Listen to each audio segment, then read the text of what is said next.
Hey, we're back with Professor Avram Ehrlich.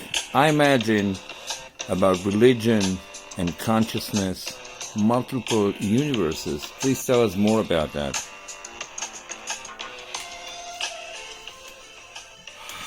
I was persuaded by a completely different set of ideas by Sir Roger Penrose, a remarkable physicist who worked with Stephen Hawking and theorized about the collapse of gravity and how that would look, the collapse of some of the forces of infinity, or the closest thing that we understand to it.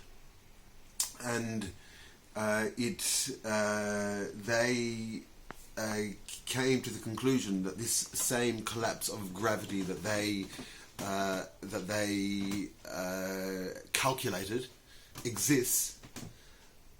It was in fact the same black holes that people were talking about, which there was such a great mass that it was drawing in all the sunlight, all the light around it, so that light was bending around it, and something happens in it, maybe being absorbed or perhaps collapsing. The gravity around mass was collapsing into it, and they were trying to figure out what exactly happens here, and came to the conclusion, in short, that the collapse of gravity seems to occur in this type of fashion, in a spinning down fashion.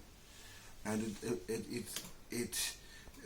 Sir Roger Penrose is trying to describe almost a reality which exists when gravity collapses, when it's no longer in the form of that it is regularly in, just like water is in the form of water, but it can also be in the form of steam.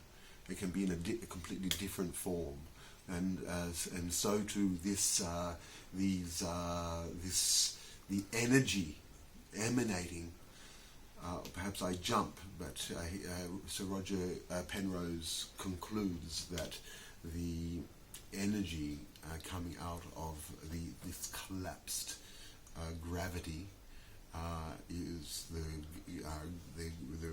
gamma rays, but this energy is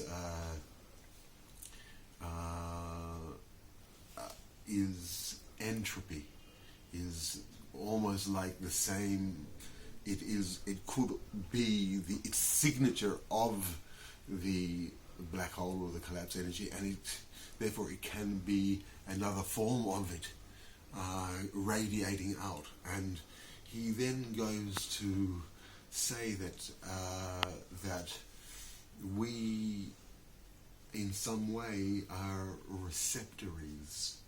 And if I'm not mistaken, that's what he says. It could well be how I've interpreted it, that our brains are somewhat receptors of this radiation, this electricity, and because our brains are a medium for electricity, or our entire networks are electric based. The entire force what imbues the carbon atoms and molecules into life is the electricity running through it. So it is coming from somewhere, and there's also light from the sun, which is a source of our photosynthesis and glucose and our energy, but not only from the sun is energy emanating, also from any other forces.